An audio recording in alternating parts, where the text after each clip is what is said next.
எங்கட எங்கடைய ஆக்கள்ல நிறைய பேர் வந்து கேன்சர் வருத்தத்தை வந்து சொல்லக்கூடாத வருத்தம், ஒழிக்கிற வருத்தம்னு சொல்லி வந்து ஒரு சின்ன பிரச்சனை ஒன்று இருக்குது. சொந்தக்காரர்களை வந்து கிட்டின உறவினர், நாங்கள் first degree relative, second degree ரிலேட்டிவ்னு சொல்றது, அவையில அதிகமான ஆட்கள் அதோட வயது குறைந்த இடத்துல வந்து அவர்களுக்கு குடல் புற்றுநோயோ அது சம்பந்தமான அந்த குடும்பத்தில் இருக்கிற புற்றுநோய்கள் கூடவா இருந்தால் 50 வயதுக்கு குறைய எல்லாம் இருந்தா அதுல இருக்கிற மற்ற குடும்ப நபர்களுக்கும் புற்றுநோய் வாரதுக்கான சந்தர்ப்பம் வந்து அதிகம். 80 பேர் ஒவ்வொரு கிழமையும் 80 பேர் ஒரு இந்த குடல் புற்றுநோயினால் இறப்பதாக தரவுகள் தெரிவிக்கின்றது. எனவே சிலர் ஒரு 4-5 வருஷத்துக்கு செய்திருப்பினும் திருப்ப அவையல் செய்யறதுக்கு அவ ரெடி இல்லை. ஏனென்றா அது நோகும், அது இதண்டும், அங்க போய் நிக்கணும், அப்படி இப்படி உண்டு. இப்ப நீங்க விளங்கி கொள்ளணும், இந்த ஒரு ஒரு ஒரு புற்றுநோய் இந்த மெமோகிராம் என்ன செய்தண்டா உங்களை ஒரு அரிசியின் சைஸ், அதாவது ஒரு கிரெயின் சைஸில் இருக்கும் பொழுதே அது இந்த புற்றுநோயை கண்டுபிடித்து விடுகிறது. அதால தான் இந்த மெமோகிராம் ஒரு முக்கியமான ஒரு ஸ்கிரீனிங் டூல். ஆஸ்திரேலிய வாழ் ஜாழ் பல்கலைக்கழக மருத்துவ பீட வைத்தியர்கள் வழங்கும் ஆரோக்கிய வாழ்வு நிகழ்ச்சி. உடல் உள்ள ஆரோக்கியம் சம்பந்தமான அன்றாட வாழ்வில் எதிர்நோக்குகின்ற பிரச்சனைகள் பற்றிய கலந்துரையாடல் நிகழ்ச்சி பிரதி வியாழக்கிழமைகளில் பிற்பகல் 6:30 மணியிலிருந்து 7:30 மணி வரை கேட்க தவறாதீர்கள்.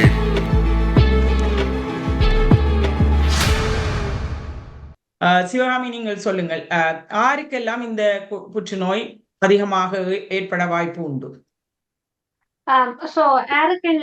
இப்ப நாங்கள் எல்லாருக்குமே 50 வயதுக்கு மேல 45 வயதுக்கு மேல வந்து இருக்கிறதுக்கு வந்து வாய்ப்புகள் இருக்குது.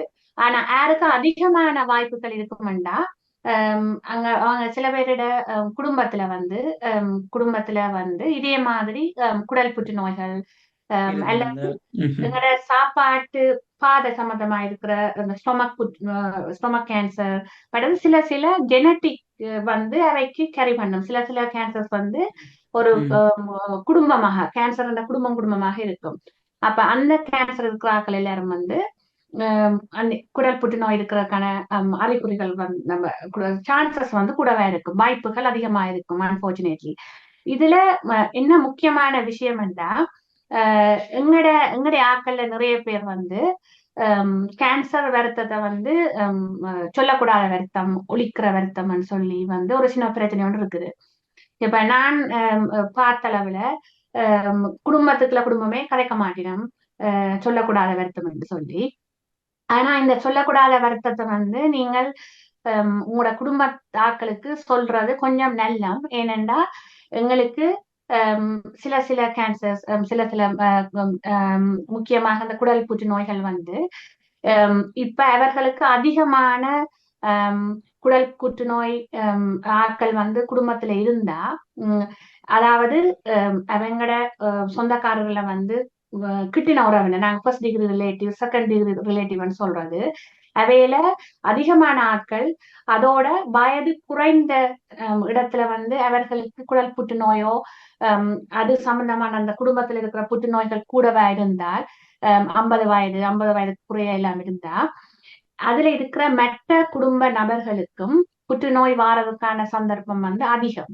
அப்ப சில நேரம் நாங்கள் வேண்ட குடல் புற்றுநோய்கள் மற்றது அந்த இந்த ஜீன் கேரி பண்ற புற்றுநோய்கள் இருக்கிற ஆக்களுக்கு நாங்கள் அந்த பவல் ஸ்கிரீனிங், அந்த கிட், அந்த 3 நலாயினியக்கா சொன்ன மாதிரி அந்த 3 கிட், இது அதை தவிர நாங்கள் டிரெக்டாயே ஸ்பெஷலிஸ்ட்ல அனுப்பி அந்த கேமரா விட்டு பாக்குற கொலனோஸ்கோப் செய்ய வேண்டி இருக்கலாம். அப்ப நீங்க சொன்னது மாதிரி இப்ப அவைகளுக்கு ஒரு ஃபேமிலி ஹிஸ்டரி இப்படி இருந்தால், இப்ப நீங்க சொன்னது மாதிரி இப்ப எனக்கும் இப்படி நானும் கண்டிருக்கின்றேன். அவர்கள் சொல்ல மாட்டார்கள் அவர்களுடைய குடும்பத்தில் இருப்பது, மற்ற இரத்த உறவினர்களுக்கு இருந்தாலும் தெரியாமல் இருப்பது. சில வேளைகளில் நாங்கள் போய் நீங்கள் கேளுங்கள் அவர்களிடம் வேறு யாருக்கும் இருக்குதான்னு கேட்ட பின்புதான் சில வழிகளில் அவர்கள் அந்த உண்மையை சொல்லுவார்கள். நீங்கள் பார்த்தீங்கன்னா சில பேருக்கு அந்த குடல் பொலிப்பு என்று சொல்லப்படுகிற விழுதுகள் மாதிரியானவை இருப்பவர்களுக்கும் இந்த குடல் புற்றுநோய் வருவதற்குரிய வாய்ப்புகள் அதிகமாக இருக்கின்றது. அத்துடன் இந்த நீடித்த குடல் அழற்சி என்று சொல்லப்படுகிற குரோனிக் இன்ஃப்ளமேட்டரி டிசீஸ் சிலர் இருந்திருந்தால் அவர்களுக்கும் 10 வருடங்களில் இந்த குடல் புற்றுநோய் வருவதற்குரிய வாய்ப்புகள் இருப்பதாக கூறப்படுகின்றது. எனவே இப்படியான நோய்களில் பாதிக்கப்பட்டவர்கள் அல்லது சிவாமி சொன்னது போல 50 வயதுக்கு மேற்பட்ட அனைவருக்குமே இந்த இதில் வருவதற்குரிய வாய்ப்புகள் அதிகமாக இருக்கின்றது. நீங்கள் பார்த்தீர்கள் என்றால் ஆஸ்திரேலியாவில் 80 பேர் ஒவ்வொரு கிழமையும் 80 பேர் ஒரு இந்த குடல் புற்றுநோயினால் இறப்பதாக தரவுகள் தெரிவிக்கின்றது. எனவே இந்த குடல் புற்றுநோய் என்பது ஆஸ்திரேலியாவில் ஒரு ஹையஸ்ட் ரேட் ஆஃப் டெத்தை கோஸ் பண்ற ஒரு டிசீஸாகத்தான் கருதப்படுகின்றது இல்லையா சிவகாமி? ஆனால் இந்த 90% குடல் புற்றுநோயை நாங்கள் ஏர்லியாக, அதாவது முன்கூட்டியே கண்டுபிடித்தால் முற்றாக குடல் புற்றுநோயை குணப்படுத்தலாம் என்ற செய்தியையும், இந்த குடல் புற்றுநோய் சம்பந்தமாக இந்த பவுல் ஸ்கிரீனிங்கை கட்டாயமாக செய்ய வேண்டும் என்ற கருத்தையும் இந்த நேரத்தில் உங்களுடன் பகிர்ந்து கொள்கின்றோம். ஆனால் நீங்கள் உங்களுக்கு இதில் ஏதாவது சந்தேகம் இருந்தால் நீங்கள் உங்களுடைய குடும்ப வைத்தியரிடம் கேட்டால் அவர்கள் எப்படி செய்வது, என்ன மாதிரி செய்வது, இது அதில் ஒன்றுமே கஷ்டம் இல்லை. ஆக அந்த டாய்லெட்டை எடுத்து அதுக்குள் போடுவது, அவ்வளவுதான் நீங்கள் செய்ய வேண்டியது. மற்றது நான் சொன்ன முற்காப்பு நடவடிக்கைகளை எடுத்தால் சரி. நீங்கள் இந்த போஸ்ட்ல வார அந்த பவல் ஸ்கிரீனிங் கிட்ட நீங்க செய்தா என்ன செய்யற, உங்களோட பேர் விலாசம் எழுதி அதுக்குள்ள ஒரு ஃபோம் மாதிரி ஒன்று இருக்கு, அதிலே உங்களுடைய தரவுகள், உங்களுடைய ஜிபியின் பேர் அதுகளை எழுதி நீங்கள் போஸ்ட் ஆஃபீஸில் கொண்டு போய் கொடுத்தா சரி. ஆனால் இப்ப ஜிபி சந்தால் அதை நீங்கள் ஜிபி சென்டர்லயே திருப்ப கொடுக்க வேணும். இது போஸ்ட் ஆஃபீஸ்ல கொண்டு போய் நீங்கள் நேர கொடுக்க வேணும். அப்ப அவர்கள் அதை அனுப்புவார்கள். உங்களுக்கு தபால் மூலம் அந்த மறுமொழியும் உங்களுக்கு நேரே அனுப்பி வைப்பார்கள்.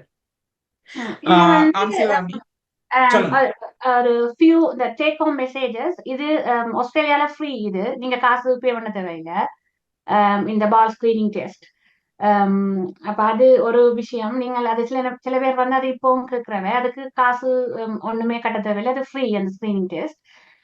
அடுத்தது வந்து 45 வயதுல இருந்து நீங்கள் இப்ப செய்ய ஸ்டார்ட் பண்ணலாம். ஆனா ஸ்டில் கவர்மெண்ட் 50ல இருந்து அனுப்பினோம். உங்களுக்கு ஃபேமிலி ஹிஸ்டரியில வந்து யாராவது கேன்சர்ஸ் இருந்தா ஈஸி வழி, நீங்கள் உங்களோட ஜிபியோட கதைங்கோ, அவர்கள் வந்து உங்களை கைட் பண்ணுவீனா உங்களுக்கு நெக்ஸ்ட் ஸ்டெப் என்ன செய்யணும்னு சொல்லி. நீங்கள் ஃபேமிலியில இருந்தா நீங்கள் 50 வயது வரையோ 45 வயது வரையோ வெயிட் பண்ண தேவையில்லை. ஏனென்றா நீங்கள் சில நேரம் உங்களோட ஃபேமிலி மெம்பருக்கு வந்து 40 வயதுல ஒரு 45 வயதுல கேன்சர் டயக்னோஸ் பண்ணப்பட்டா நீங்க உங்களுக்கு கிட்டத்தட்ட 10 வயதுக்கு முதலே நீங்கள் செய்ய துவங்கணும். அதை ரிஸ்க் அசஸ் பண்ணணும். அப்ப நீங்க ஜிபியோட உங்களோட குடும்ப வைத்தியரோட கதைச்சா அவங்க வந்து உங்களை கைட் பண்ணுவாங்க. நன்றி சிவாமி. நாங்கள் இப்பொழுது இந்த குடல் புற்றுநோயை பற்றி நான் நினைக்கின்றேன் வடிவாக தெளிவாக விளங்கப்படுத்தி இருக்கின்றோம் என்று. நேர்கள் யாரும் வினாக்கள் இருந்தால் இது கடைசியில், இந்த நிகழ்வின் கடைசியில் நீங்கள் கேள்விகளை கேட்கலாம். அடுத்ததாக நாங்கள் இந்த மார்பக புற்றுநோய் பற்றி பார்ப்போம். அதற்குரிய ஒரு எங்களிடம் வந்த ஒரு குடும்ப வைத்தியரிடம் நாடிய ஒரு நோயாளியை பற்றிய கேள்வியாக இது இருக்கின்றது. சிவகாமி, உங்களிடம் அந்த கேள்வியை நான் கேட்க விரும்புகின்றேன். ஒரு 46 வயது உள்ள ஒரு பெண் வந்து சொல்லுகின்றார், எனக்கு என்னுடைய இடது மார்பகத்தில் ஏதோ ஒரு வித்தியாசமாக ஃபீல் பண்ணுகின்றேன், ஒருக்கா நீங்கள் அதை செக் பண்ணுவீர்களா என்று கேட்கின்றார். நீங்கள் அப்படி ஒருவர் உங்களிடம் வரும் பொழுது நீங்கள் எவ்வாறு அவரை நெறிப்படுத்தி அடுத்த நிலைக்கு நீங்கள் என்ன பரிகாரத்தை செய்ய முற்படுவீர்கள்? இதுல 46 வயது ஒரு பெண் ஒருவர் வரைக்கல மார்பகத்துல வந்து ஏதாவது பிரச்சனை என்று சொன்னா நீங்க கட்டாயமாக ஜிபிட்ட போகணும். அப்ப நாங்கள் என்ன செய்வோம்னா நாங்க வந்து அந்த மார்பகத்தை வந்து சோதனை செய்து பார்ப்போம், எங்களுக்கும் ஏதாவது அப்படி இருக்கான்னு சொல்லி. அப்ப மார்பகத்தை சோதிச்சு பார்த்து அதோட வந்து சில ஜெனரல் ஒரு ஃபுல் எக்ஸாமினேஷன் செய்து பார்த்து ஸ்பெஷலி சில பிளேசஸ்ல வந்து நாங்கள் பார்ப்போம். அப்ப அதுல வந்து இப்ப இந்த சினாரியோல வந்து அவருக்கு 46 வயது. அப்ப எங்களுக்கு அது ஒரு ஃபேர்லி யங். இப்ப வந்து 46 வயதுன்றது மிடில் ஏஜ்னு சொல்றேன், யங்கா ஏஜ் தான் சொல்றது. அவருக்கு எங்களுக்கு வந்து ஒரு அந்த மார்பகத்துல வந்து ஒரு கட்டி மாதிரி புலப்பட்டது, டாக்டருக்கும் புலப்பட்டது.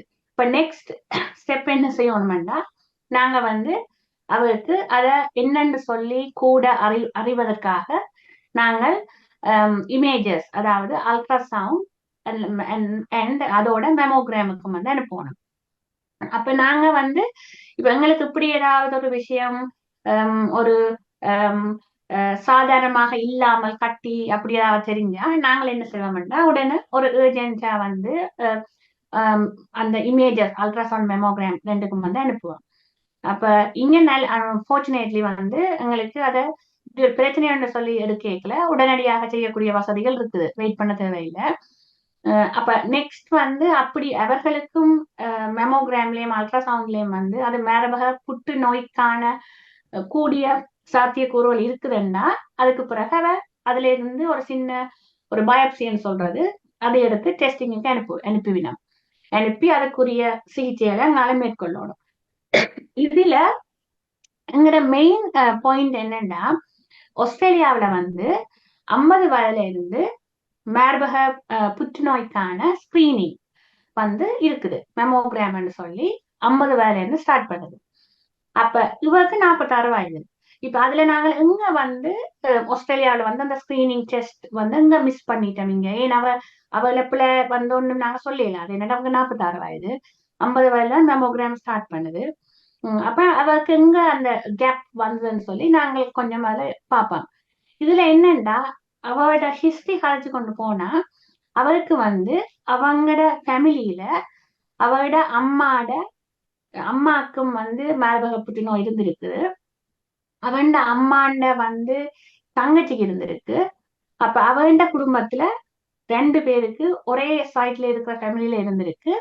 அவைக்கும் யங் ஏஜ், ஒரு ஆளுக்கு வந்து 50 வயது, ஒரு ஆளுக்கு 48 வயது அப்படி வந்து இருந்திருக்கு.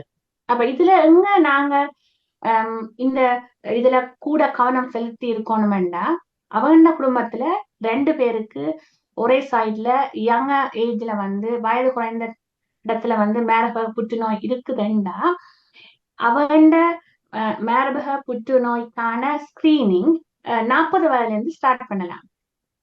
அப்ப இந்த பொறுத்தவரை 40 வயதுல இருந்து வந்து ஸ்டார்ட் பண்ணி இருந்தா நாங்கள் ஏர்லியா, இன்னும் இதை விட ஏர்லியாக வந்து நாங்கள் வந்து கண்டுபிடிச்சிருக்கலாம்.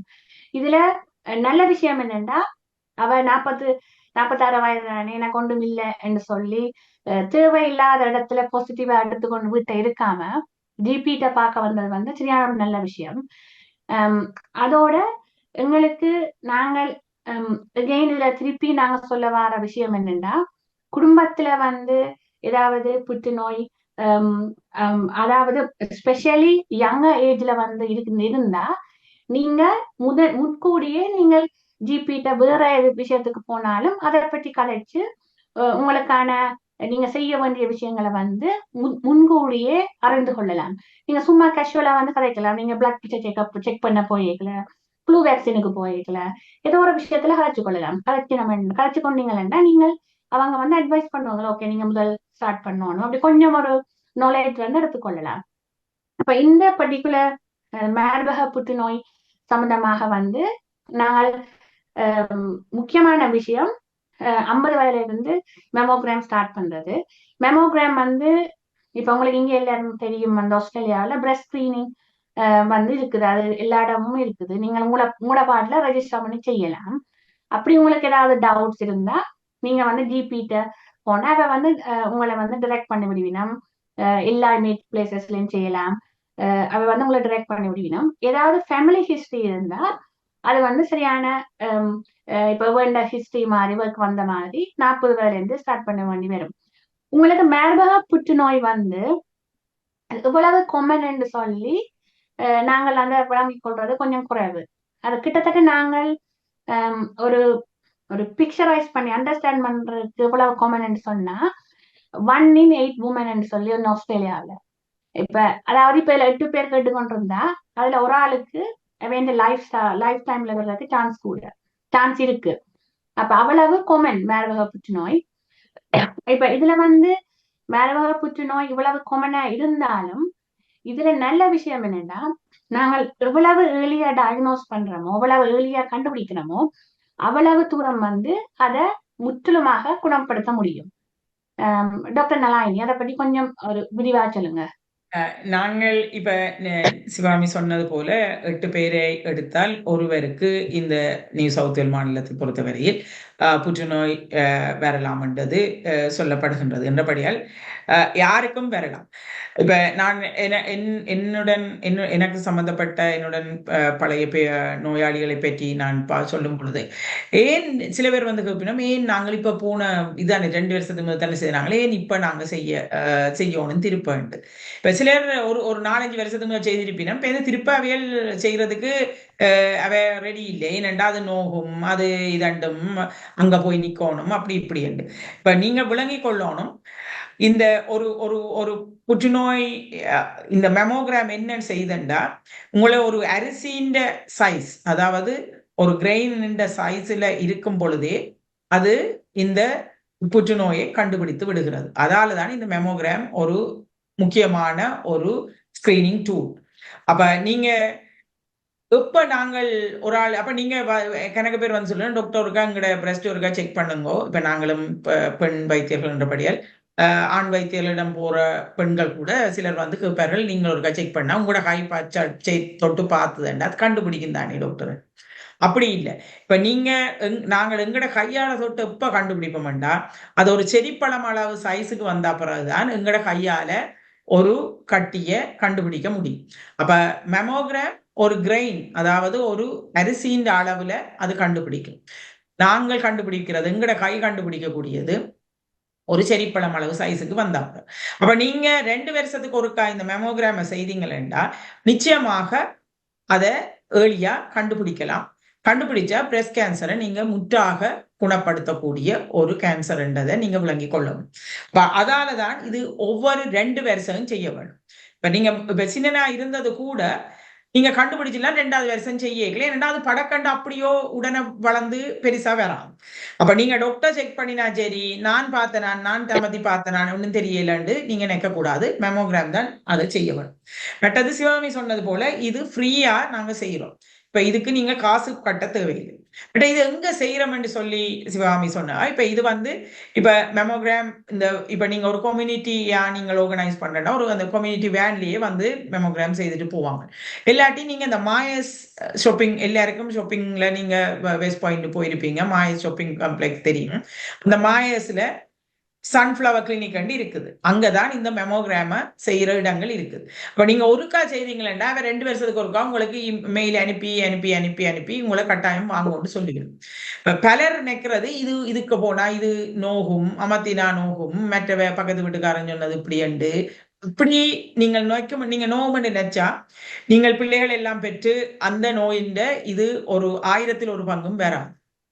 அப்ப நீங்கள் அப்படி பயப்பட தேவையில்லை. அப்படி நீங்கள் பயப்பட்டா கூட நீங்கள் 2 நியூரோஃபன் குளிசியை 1 மணி நேரத்துக்கோ 2 மணி நேரத்துக்கு முதல் நீங்க போட்டுட்டு போனீங்களா உங்களை அந்த நோவை பற்றிய பயம். இன்னொரு ஆக்கள் வந்து என்னன்னு கேட்கிறவ, இதுக்கு போனா இதுல பெரிய ரேடியேஷன் இருக்கு, அது அந்த ரேடியேஷனால இப்ப உங்களுக்கு பிரச்சனை வந்துருங்க. இந்த ரேடியேஷன் எவ்வளவு ரேடியேஷன் சொல்றேன்னா, நீங்க இங்க இருந்து மெல்பர்னுக்கு பிளைட்ல போயிருக்க வெற ரேடியேஷன் அளவு அவ்வளவு குறைவான ஒரு இதுதான் இருக்கு. இப்ப நீங்கள் அப்படின்னா ஒரு நாளும் பிளைட்லயே ஏறவே கூட இந்த மெமோகிராமுக்கு ரேடியேஷன் நீங்க பயப்படுறீங்க. அப்ப அப்படித்தான் அந்த ரேடியேஷன் அளவு இருக்கு. அப்ப நீங்க அது பயப்பட தேவையில்லை. மற்றது இது எடுக்கிற நேரம் எவ்வளவு நினைக்கிறீங்க, ஒரு 20 நிமிஷம். இப்ப உங்களோட 2 வருஷத்துக்கு ஒருக்கா 20 நிமிடத்தை உங்களோட மெமோகிராம் செய்யறதுக்கு நீங்க பாவிச்சீங்களா உங்களோட ஒரு பெரிய ஒரு உயிர்கொல்லி நோயில இருந்து உங்களை பாதுகாத்துக் கொள்ளலாம். இப்ப நீங்க செலவழிக்கிற நேரம் 20 நிமிஷம். மற்றது இன்னொரு விஷயம், ஐயோ நாங்கள் அங்க போய் என்னண்டு பிரஸ்ட காட்டுறது இன்னொரு பிரச்சனை. அப்ப அந்த பிரஸ்ட் என்னண்டு அங்க பார்த்தா நீங்க ஒரு நாளும் ஒரு மெமோகிராம் சென்டர்லயும் ஆம்பளைகள் வேலை செய்யறது இல்லை, எல்லாரும் பெண்கள் தான். அங்க வேலை செய்யற 2 பேர் இல்ல 3 பேர் நிற்பார்கள், அவர்கள் பெண்கள் தான். அப்ப நீங்கள் பயப்பட தேவையில்லை. அங்க போய் எங்களோட பிரஸ்ட் என்னண்டு அங்க போய் நாங்கள் இதை செய்யறதுக்கு துறந்து காட்டுறது என்று சொல்லி பயப்பட தேவையில்லை. ஏனென்றால் அங்கே இருப்பவர்கள் பெண்கள். மற்றது ஒரு நாள் உங்களுக்கு இதுக்கு இப்ப மற்ற ஸ்பெஷலிஸ்ட பார்க்க போய் காகிதம் பண்ணி கொண்டு வர சொல்லி எல்லாம் சொல்லுறது, அப்படி இதுக்கு ஒரு ரிஃபரலும் தேவையில்லை. நீங்களே 13-205-50 கோல் பண்ணி நான் மெமோகிராம் செய்ய போறேன்டா அவையில உங்களை வாங்கொண்டு அவங்களோட டீட்டெயில சொல்லுங்க, இந்த நேரத்துக்கு வாங்கொண்டு சொன்னா நீங்க போய் செய்ய வேண்டியது. அப்ப நீங்க ரிஃபரல் ஒன்றும் தேவையில்லை, 20 நிமிஷம் செலவழிக்கணும், ஒவ்வொரு 2 வருஷம் செய்யணும். மற்றது இப்போ நீங்க NSW அதாவது நியூ சவுத் வேல் மாநிலத்தை எடுத்துக்கொண்டா அதுல 250 இடங்கள்ல இந்த பிரஸ்ட் ஸ்கிரீனிங் செய்யற இடங்கள் இருக்கு. அப்ப இலகுவாக நீங்கள் அக்சஸ் பண்ணக்கூடிய அதாவது போய் செய்யக்கூடிய இடங்கள் கணக்க இருக்கின்றது. அந்தபடியா நீங்க பிரஸ்ட் ஸ்கிரீனிங் செய்யற இடம் என்று சொல்லி கூகுள் பண்ணாலே இடங்கள் வேறு. எல்லாத்தையும் நீங்கள் ஒன்றும் செய்ய தேவையில்லை. இது ஒரு பொது நம்பர் 132050 இந்த நம்பருக்கு கால் பண்ணினா அவங்க உங்களுக்கு எங்க வாங்கோ, எது உங்களோட வீடு கிட்ட இருக்கிற இடத்தை சொல்றோம்னு சொல்லி சொல்லுவாங்க. மற்றது இதுல எடுக்கிற இமேஜஸும் ஒரு ஹை குவாலிட்டி இது. அப்ப நீங்க ஒன்றும் அவைகள் பிரச்சனை என்ன ஆகுதுமெண்டா அவைகளே உடனே கோல் பண்ணி உங்களோட கதைச்சு உங்களை உங்க வர சொல்லி திருப்ப அதை செய்யறதுக்கு திருப்ப அதை பரிசோதனை செய்வதற்குரிய வினாக்களை உங்களிடம் கேட்டு திரும்ப ஒரு பரிசோதனையை செய்வார்கள். சிவாமி சொன்னது போல அந்த பயாப்சி எடுக்கிறதுக்குரிய ஆயத்தங்களையும் செய்வார்கள். அப்ப நீங்கள் ஆக செய்ய வேண்டியது 2 வருடத்துக்கு ஒரு முறை 20 நிமிடத்தை செலவழிப்பது பிரஸ்ட் கேன்சர் என்ற அதாவது மார்பக புற்றுநோய் என்ற கொடிய வியாதியிலிருந்து உங்களை மீட்டுக் கொள்வதற்கு.